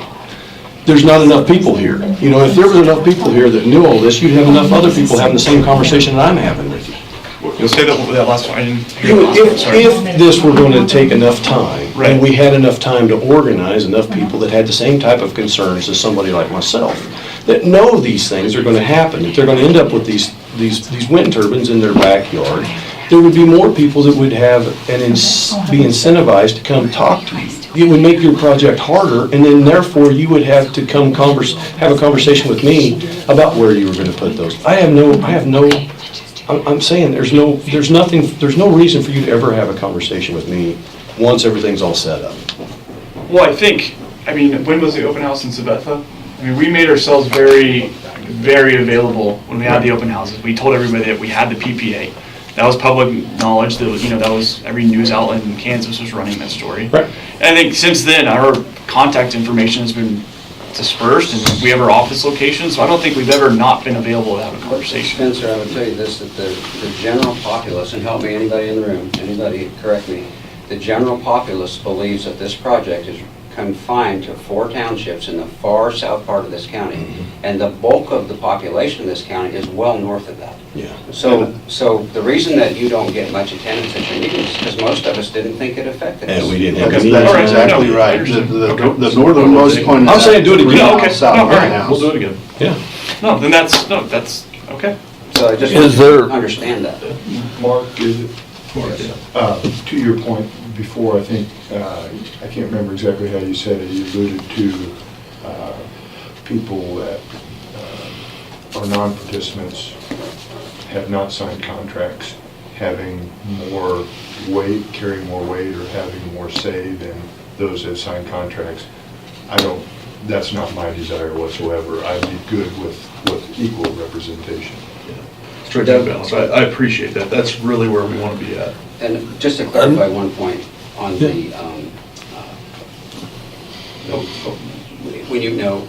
if you were to offer a guy like Doug a contract, what'd you call it? Participation agreement. Okay, participation agreement. And then Brad had mentioned that you could take legal action, et cetera, et cetera. If you do that, within that, it's not by jury though. It's not a jury trial. That's part of the waiver. Number 20.6 says waiver of jury trial. So just understand that you're not going to get a jury of your peers. You're going to be held in court somewhere. I don't know what the venue would be. Is the venue local? Be district court, yeah. District court or regional. It usually spelled out in the agreement, whether it be. doesn't say, it just says in the court of competent jurisdiction, so would that be here? So it'd probably be in Nemaha County District Court. That'll be where they file. It'll be a bench trial. Yeah. Right, just want to clarify that, so. Okay, a couple of things. One question that I had, and like I said, as you push this footprint further north, you're getting into a lot more populated area. Is there advantage, when you get up into Doug's area and up and around Sabetha, there's a lot of population. Okay, is it true to say that you would want to lease all the land up there without ever having any intention of putting a windmill up so that Invenergy or some other company doesn't come in and put a bunch of windmills in there, that they're going to have to deal with somebody else besides you guys? Is there thought of that? Would you lease a bunch of land just to keep competition away from you so that you don't get a bad name because Invenergy comes in or somebody else comes in and puts in a wind farm 2 miles from here, and you'd be fighting the same situation that they're fighting with here? See what I'm getting to? It's not necessarily just all NextEra. There's other companies out there that could come in and take their place immediately if they don't pursue getting this land leased. I don't know. I'm just wanting a question on that. And then, it's like I said, taxes,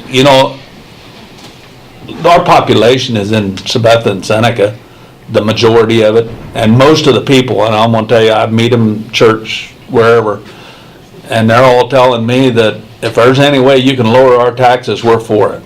Well, they have no idea what's going on, and I try and tell them, I said, you guys need to be more informed, because your nephews, your sons, your brothers, your cousins are going to be affected by this situation. You don't want to go in there with that attitude, as far as I'm concerned.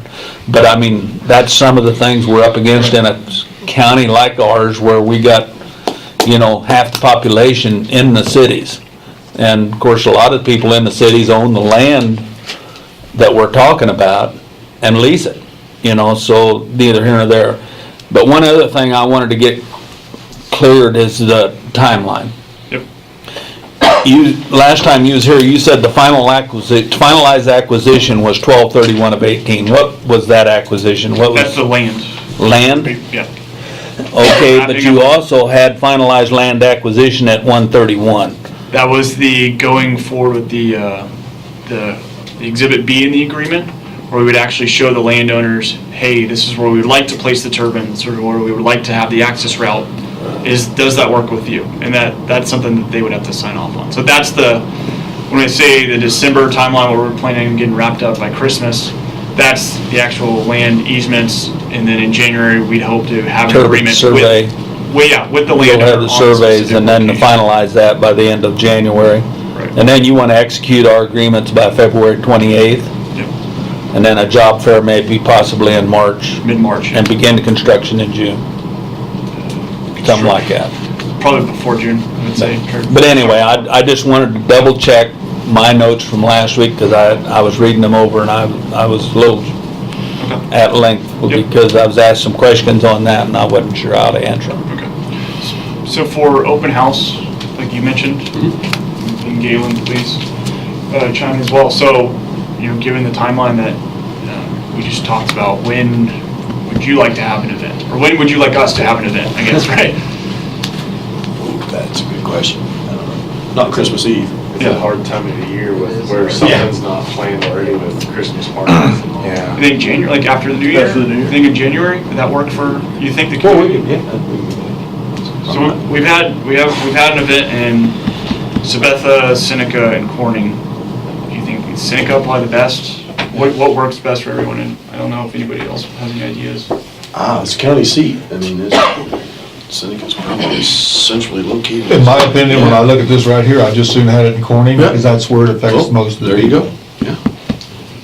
That's I just can my make Corning opinion. just as easy. And the last location, I think that was good, right? Now, if you're gonna have more than one, okay, then whatever, but if you're just gonna have one, Okay. that's kind of the centralized location of where people are affected. Okay. Now, that doesn't mean that you're not affected. Hey, You know what I sure. mean? Sure, yeah.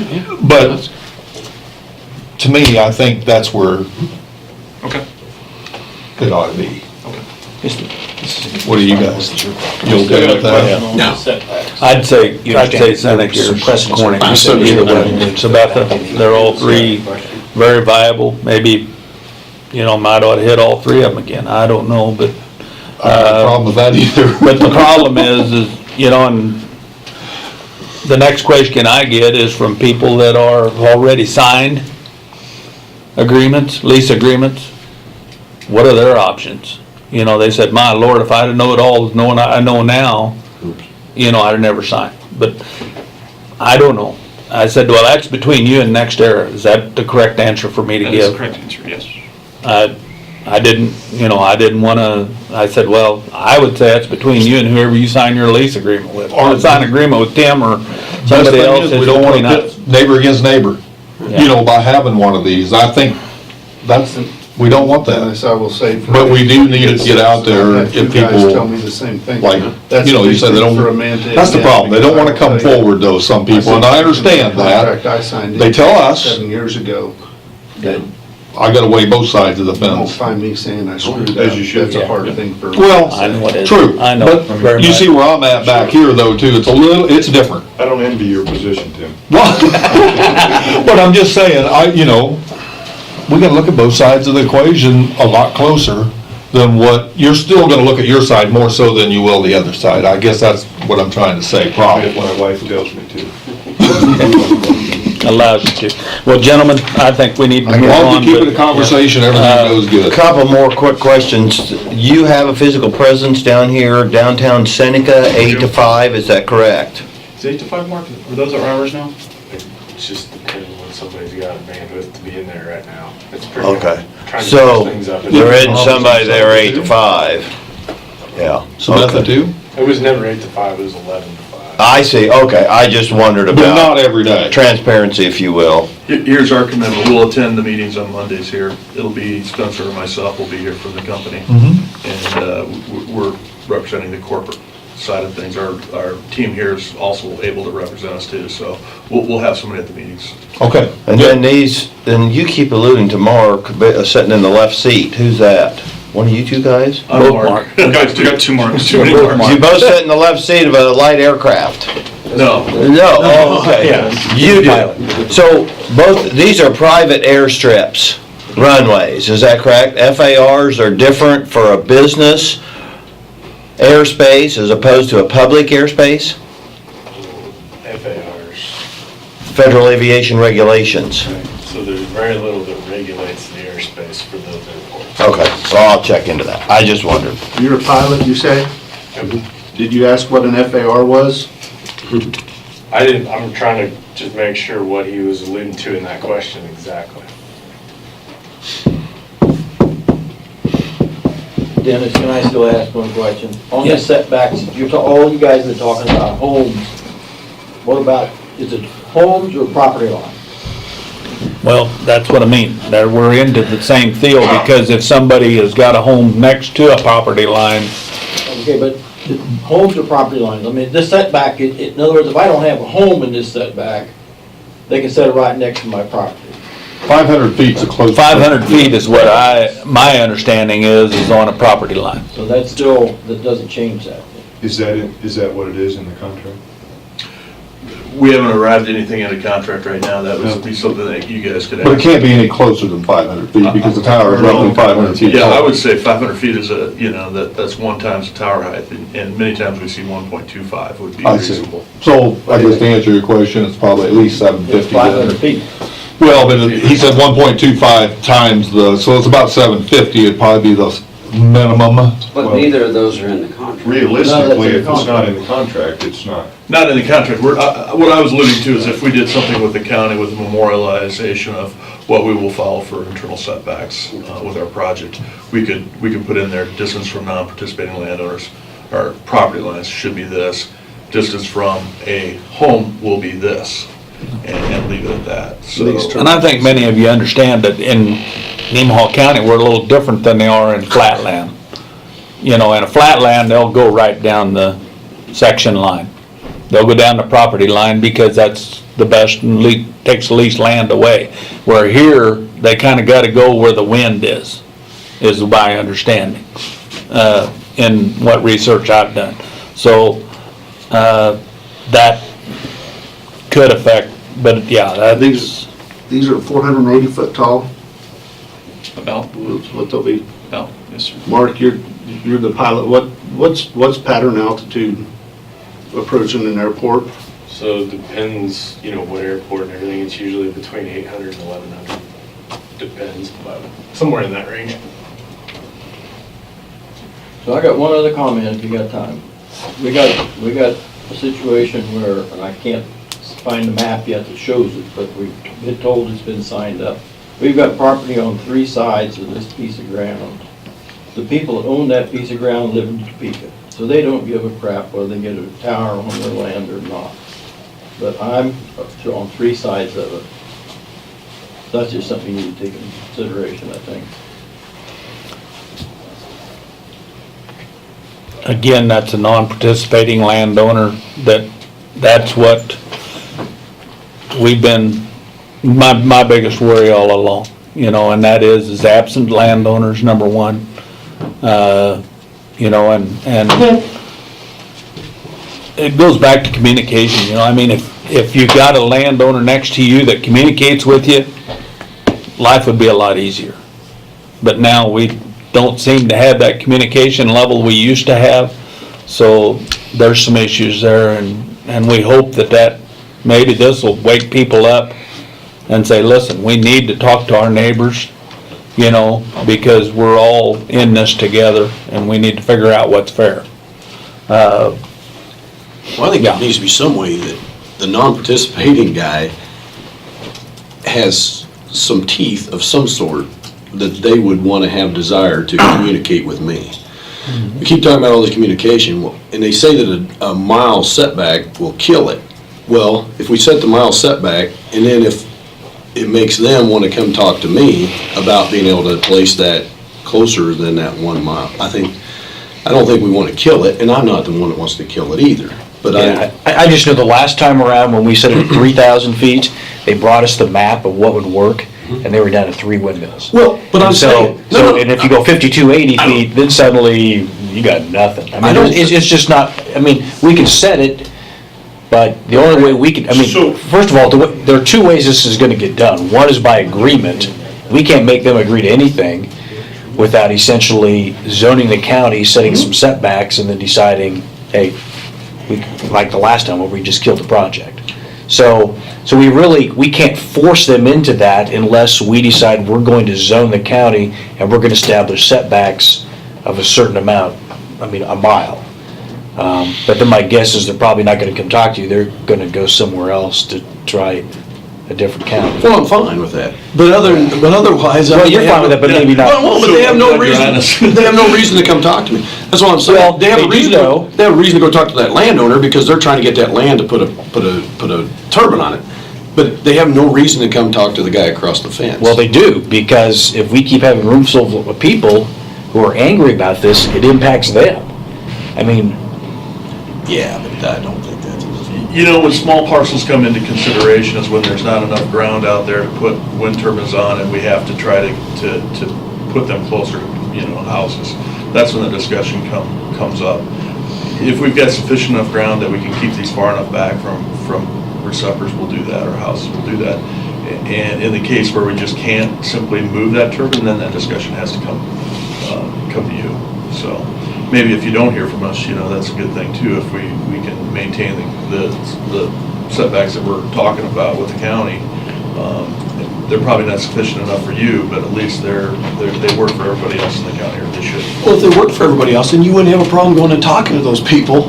And hey, it's gonna work for me at a quarter of a mile, it's gonna work for me for $5,000. I can put a dollar amount on what that thing's gonna look out my picture window. Until that happens, I have no way of having that, you have no reason to have that conversation with me. Until that happens, so. Yeah, I told Spencer this from the very get-go, that the more people who are happy about this and supporting this project, the easier it is for them to get behind a project like this as well. The more people that are complaining because they got windmills in their backyard and they're not being compensated for that, then the more difficult it is for them to proceed with a project like this. So it is in their best interest to talk to non-participating landowners and make them participating landowners by giving them some financial incentive. So Spencer, when you come up with the turbine survey, will you provide us a map of where these windmills are gonna be within this footprint? Yes. And will there be any outside that footprint? Do you have any idea of any of that? I mean, that comes into the discussion with the setbacks as well. Okay. So, So there's nothing to say that it can't be 3 miles east or west of Centralia, which is 5 miles from where you got it drawn now. you're saying even though the setback is, okay, yeah, there's not at all. That very well could happen. So in other words, you could very well widen this footprint one more time. Oh, I thought you said the other way, like we would actually move the turbines away from Centralia. I thought that's what you meant. Well, if you put a Individual- turbine out here, you're gonna widen that footprint. Oh, I thought you were talking about individual locations on the No. footprint. Well, Okay. Two No, I questions. understand what you're saying. No, we're gonna do everything we can to stay within that footprint. I think especially considering the conversations we've had today. okay. Well, like I said, the further south you say, the better off you're gonna be, but. Okay, and we'll take that into consideration as well. You know, Which there's some areas outside that footprint may be better. Yep. Which footprint are we referring to? It's possible. Can you clarify? Red or blue? Blue. Both. Red and blue, but blue is the one they're presented now. Red was the original. Yes. And we're yet to be determined whether or not you can legally widen that footprint and still stay within We just had the this lifetime exemption. made, and there's what it looks like. Red was what it was, purple is what it is, and then this is kind of the airstrip thing drawn in the middle from Heinen's, from their attorney or whatever, that in green. And then, of course, Centralia, I guess that's Centralia, I can't even close that golf, That's I don't Corning. know. Centralia there? Centralia's like right here. Yep. So Centralia's this right was here. that right. Corning, Corning doesn't golf, have any and it's windmills 2 in miles that roughly radius area. around those. Yeah. But anyway, Anyway, well, it's, Good to me, conversation. it looks better when I can see it. let alone 3 different maps to look at, but this is how we done it. If anybody wants to. Mr. Wilkie, back to your comment Yes. about looking at a setback and potentially killing the project. Rightfully so, it seems that you're concerned about those who have signed leases. I just ask that you reciprocate that concern for those that haven't signed leases. I was thinking about that with regard to our discussion about how that input or feedback is weighted. Well, and my only point Now, was that a mile is not reasonable.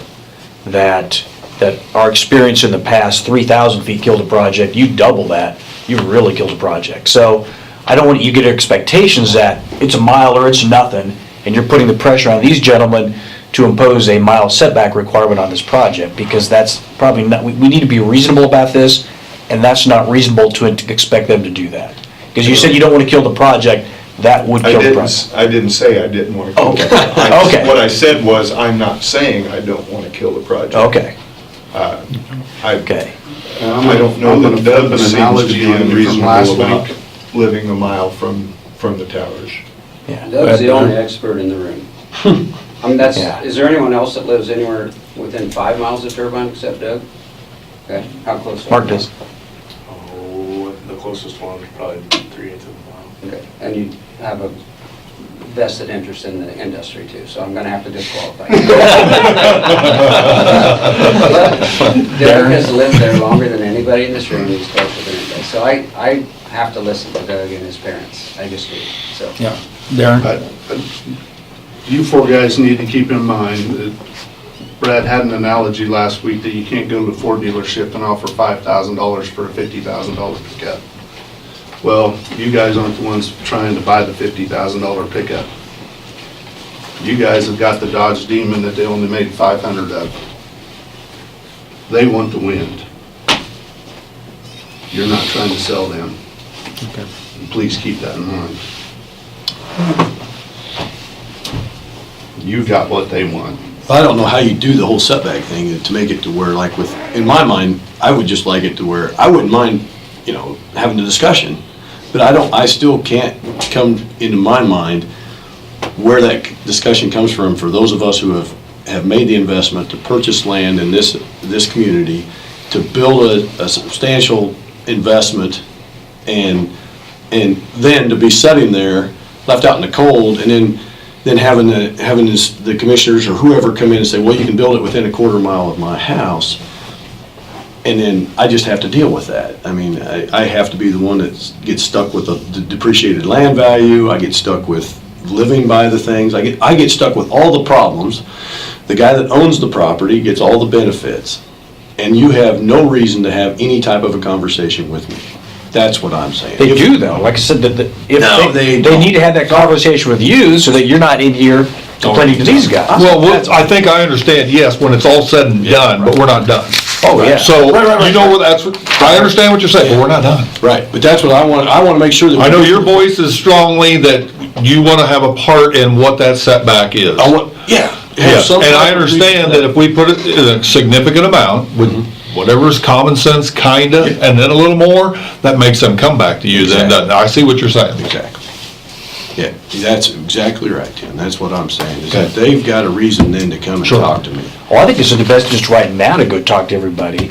I can't, there's nothing that I'm gonna have a conversation. Well, not you, because you're not affected by this project, but anybody who is affected by this project, I think it would be in their best interest, once they get this engineering plan and say, woo, we're within 1,800 feet of this guy's property, we need to go talk to them. You don't even have to worry about the conversation until they have that done, I guess. Yeah, exactly. But we're trusting that they're gonna put them where they say they're gonna put them there too. I mean, there's a lot of trust, back and forth. You come with your engineer and say, this is where we're gonna put it. Oh, okay, well, it doesn't affect me, so I'm gonna go home.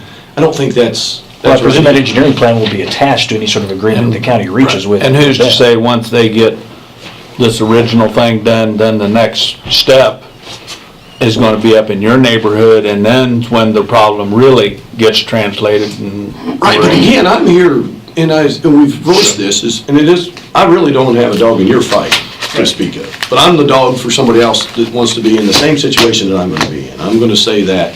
It's just because, it's just, if people don't, and I didn't come to your meetings, it didn't affect me. That's why I'm glad that you have agreed to go to the next step of putting it on another meeting, and I'll be at that one if there's any way humanly possible. But, yeah, that's the main thing, is just finding a way that we have a voice. And if I, as a non-participating landowner that owns a home in that area, I want to have something in it to where there's a reason for them to come and have a conversation with me. That's Where they're absolutely forced. well, right, yeah, and not that I want to hold, but hey, look, if we want to have some type of because there are going to be people to say, if you're like you're saying it's going to kill the deal, well, you offered that landowners, I mean, the number's all been thrown out, it's $10,000 a piece. So if you've offered that landowner $10,000 a piece for these, there was a number that he decided that he was going to give up that amount of land. There's a number that would make me want to have one closer than a half mile.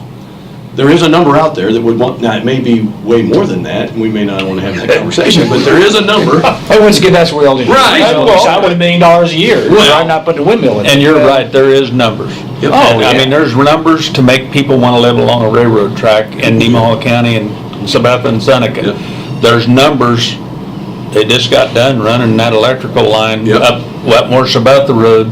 There's numbers that'll get people to accept. Right. So finding that and the communication thing is I agree. again the spot. But I think, I'm like Tim, I don't think we can accomplish a lot more here today unless somebody else has got something they really want to hit. You know, we need to move on. We're welcome to stay and visit some more. If we have an open house, though, I would hope you're gonna get a lot of pros and cons in there. People. And it could get carried away, and I don't want that. Well, the thing is, you know, it's so many of the pros, Tim, are gonna be people that signed these contracts, and like Galen said, they've got a clause in there where they ain't supposed to come. You know? Well, an open house? Probably not. Well, I mean, and then But they're not supposed to say a lot, I suppose. I don't know. I don't know what their contract says, I guess that's true. Maybe they can, but I'm gonna tell you, the way the language is wrote, most of us would say we better keep our mouth shut. You know, I don't know.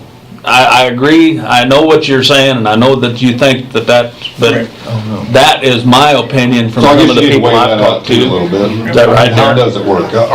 Is this just an informational meeting for the people that are concerned for, say, with setbacks? You know, maybe that's a better meeting to have. You guys got these landowners signed up. Why in a sense would they need to be there? Yeah. All that could be is just a big troubled thing, where maybe we just need to try to organize a meeting for, say, with the ones that are in question. It'll be the ones that haven't signed up.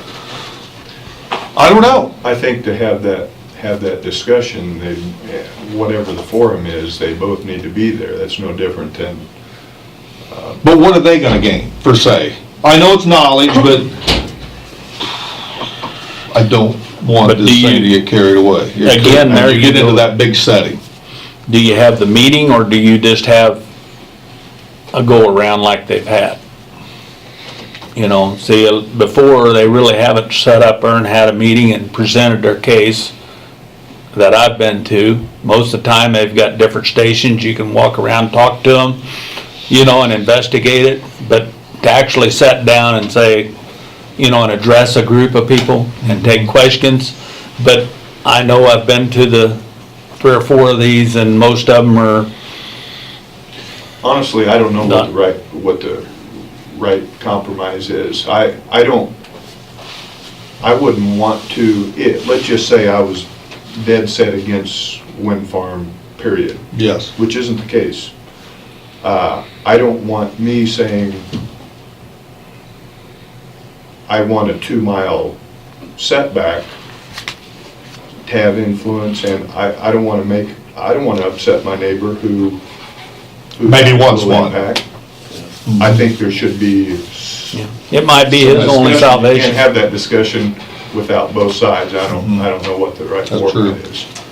I think we could have we have an interest in talking to those smaller parcels, or those landowners with smaller parcels. And I think maybe the forum that we do is to get our array designed, or our design, and then go ahead and reach out to those smaller parcels of ground, have those folks come in and let's do a smaller group meeting where we can get something done. You know, a lot of times people. With non-participating per se. Non-participating smaller parcels of ground, we invite them to a meeting, and maybe we break it up by quadrant in the project, so we can go with a lot more attention to those landowners to explain to them exactly where the proposed turbines are at. Listening to that, would that make sense? And only non-participating, because you don't get into those situations where it's Well, if it's this just- person versus this person, right? Yeah. I think- Yeah. Right, we want to avoid that, I mean, like you said, right? And we need to engage with those people anyway. That's the perfect time to do it, and do it on a smaller scale. And we don't have, it's not a big show, it's just sitting down and being neighborly and talking to them like, here's where that turbine's gonna go. Where do you live? Okay, I live in this house right here. This is what that means, okay? Yeah. And we listen to them, okay? Yeah, I think that discussion needs to be held, most Can I definitely. throw something out there, Mark? Most folks, first of all, none of us in this room have ever lived near anything that's 500 feet tall. None of us, especially 500 feet in motion. I have. So I think when you have that question, the numbers don't mean much. 1,400 feet sounds like a big number, but how do you quantify that objectively? So I think we have to be careful, assuming that every landowner, homeowner is going to know how to even engage in that discussion.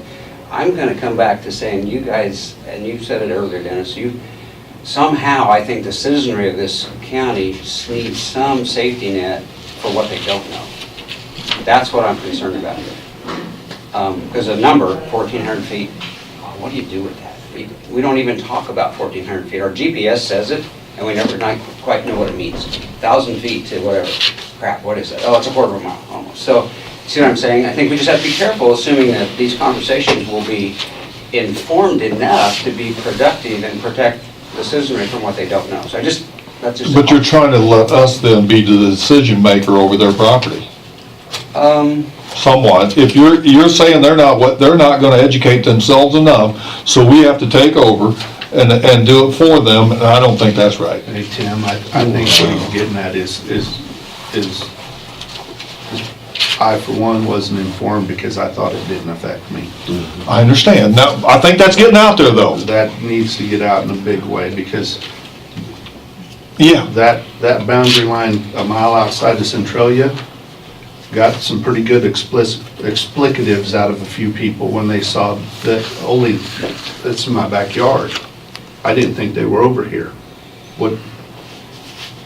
There's a lot of unknowns. That's what I've got a little bit of an issue with your idea, not to be trying to pick out a few guys that are, trying to have a little meeting with a few guys that are affected. I mean, I think it needs to be all of us, because ultimately the whole county is gonna be affected.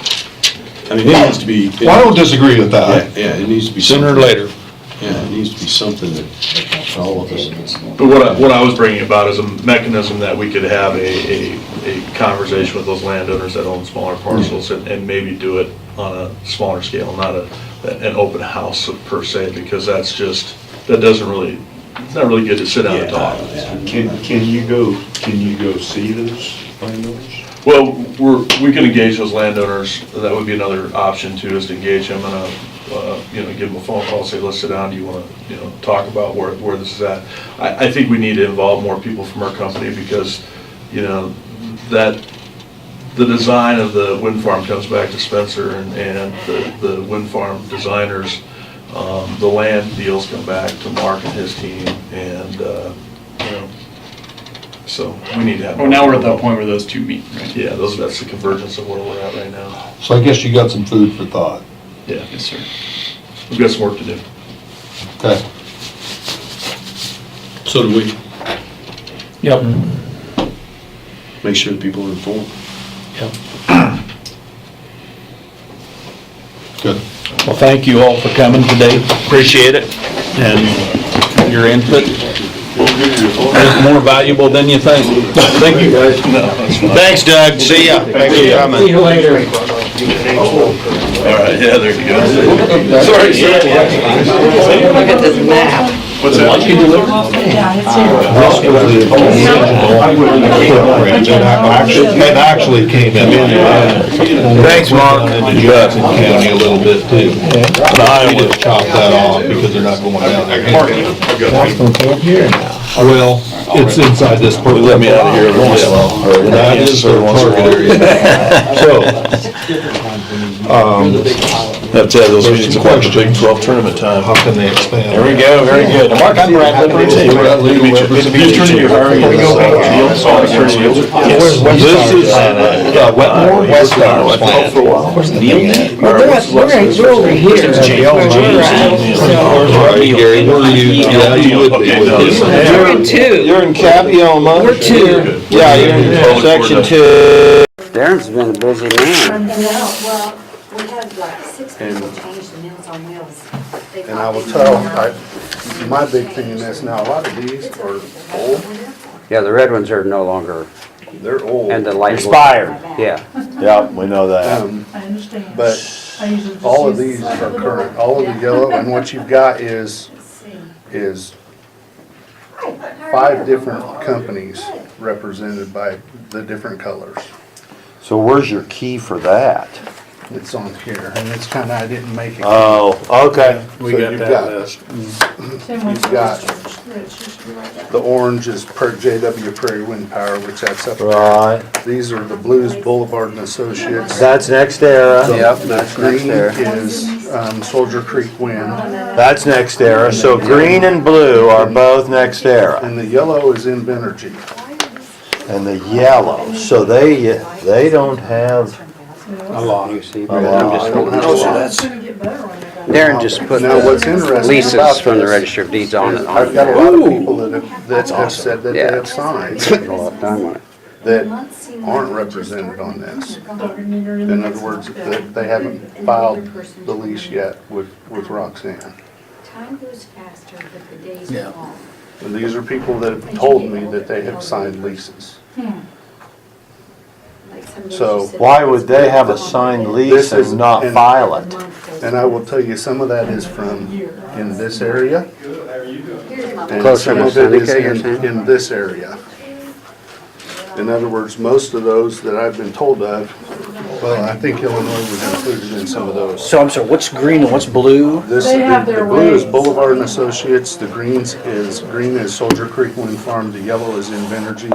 And most of these, although you can see clear up here, you know, and Yeah, there's a little bit of Boulevard and Associates activity north of Bern. that's part of why I brought this, I don't know, Brad. decided They're to new. bring this back in, because They're new. like But Doug that's was saying not- that he's not gonna be They're not affected. with NextEra? Yeah, it is next year. Okay. The blue and the green are all That's a next separate year. project, that's not part of this He didn't project, or it think is? he Well, would. look at these are in the project. Well, yeah, that's what I'm wondering, yeah. So, So this is a Boulevard and Associates, which is part of NextEra. In orange, red, whatever? These are the. UV, the Expired. orange UV. are Those have Probably expired. expired, JW Wind Power. Okay. yeah, And the purple was one of the. Nemaha Wind. There weren't very many of those. So, when you look at this, like I said to Dennis, when they threw that expanded map out, that infuriated me because this is not what was discussed. Well, they are actively leasing ground even well outside of that expanded area. True, because if you look at the purple map, there's a lot of these that are west of the purple I say, area. do you have an interest in doing the whole county? Do you want it before somebody else gets it? Yeah, good question. Now, whether they have any intentions of building is neither here nor there, but I think it's to their advantage to sign as much land as they can if they're gonna sign it, to keep somebody else from making them a bad name, because when somebody says Invenergy, they're thinking of next day. Yeah. The non-people don't know that. And I will say that my customers that have said that have told me that they're talking better money now. They being who? Customers that have said that these wind companies are talking better money. If you pin them down on which company, it's Invenergy. So Invenergy's raising the stakes? Invenergy has been raising the stakes with them. Which, I get it, from a business perspective, I get that. Oh, yeah. It's not so good for Put community. yourself in the business shoes of it. I'll liken that to US Highway 75 going through my kitchen. True, you've been displaced, you know what this is. We like. all This is the one of that us that were really affected by that. You know, Yeah, we had big meetings, there were only half a dozen of us. Okay, what are we gonna do? Bottom line is, Gary Leslie came to terms with KDOT. Right, on an individual basis. Yeah, we all, and we were, have any idea. we were happy. What it's gonna be Did like somebody to have- else get more than we did? Maybe, but so what? It didn't, we were happy was what we came to. Because you negotiated your own agreement. That's correct. Yeah, and the same holds true here. And this is everything that's been registered thus far in the county. But I told Spencer, And my point in this is, the biggest project Thing is hardly enough. they started here, and there's and then probably they a few expanded out to here. homes, I mean, residences are gonna be impacted by leasing setback, and actively. you're gonna read Now, about these each are one of them. most They were $10,000 a old, year, though, there, just to go along with this. There's That's a drop in the bucket. Okay. This is Boulevard and But Associates. the more people they have in here say, I like this project, versus those who are complaining because they're putting one 1,800 feet from my home. Is, Makes it a lot easier for you gentlemen to work with them, so I'm Those hoping. two are leasing agents, I guess, from NextEra. It was alluded to a little bit about This is interesting. people. So When you if, put it on if paper, you were upset keeping about their them mouth expanding outside of There's this, no legally binding to here. document that would support look at what they're that. doing outside. There is in the of Invenergy one, that lease says you will right not outside of speak. Seneca. I don't know about the next era one, but the Not speak, Invenergy. is it not revealed the Right terms of the on the agreement, or edges not of speak? Seneca. You say Not that's speak in a in disparaging That's manner, Invenergy. I think is Okay. the way it's phrased. Is that right? That's That a would be- subsidiary. I understand I wonder if as that far as wasn't revealing who the terms of the started them agreement, back in that's the day, enforced. because that's weird. But These are when you all start the old ones, kinda. restricting That's when they speech that came way, in you're here. probably gonna run into a I fire. would assume, but it's, yeah, but These are all it 18. suppresses Oh, people really? that aren't aware of that. Yeah. If they signed it and they know it's in there, yeah, I don't know. 14. Okay. Was what? Most of them were since 14. Well, yeah, that's still. Do you guys, Brad, you can answer this, is there a way, because these are the only ones that are registered with Invenergy, just ask the handful. Okay. Yeah. And we know they've been really, really active. Is there any way to kind of force them to turn them in sooner? Is there like a requirement of how quickly they're supposed to turn them in? And I'll Okay. also tell you this, Yeah, he was just out doing there's his job. ground. It's just hard to know. I've been told by guys that they have signed the I leases. guess from their standpoint, That aren't on they there. have that legally And they binding don't have document paperwork. with Gary Scobie's signature on it. These Doesn't mean are they all have through to the go over 14. here. And of course, But don't they they're have to by the file end of it? the year to have Well, everything. ultimately they would. But under what Days or close to regulatory, it. so like as a, when do they have to Not have a file? lot of wind down there. They file to protect their rights. And well, To Well, they let the wanted public me know, to hey, sign. we have this, and it's part of it. That's what I So said. If you settle this, They it's wanted part me of to it. sign. We better get the So, rest and get I him. mean, there's no, Can, Okay, all right. it's kinda like, you have to bind it, make sure it's right. Yeah, I had one. You had one, huh? You want one? I mean, if I sell you 3 acres of property, and they give you a deed for that, do you have to file that deed? Right, that's my question, I don't understand how it works. Whatever you wanted, you say old, so. So it's really for the protection of the person who owns the contract, more so than the rest of it, okay. So a lot of the names on here. May have changed. I've seen that. Don't agree with the names. So you're telling me, Because we can come, This we can down go with here, all these, those aren't 7 or 8 years old. No, only The these. map itself. The map itself. Oh, okay. and then he, when he colored it Could be in, different the landowners. name, yeah, the name doesn't necessarily match. But I ordered myself a replacement for it, and I'll be happy to get it.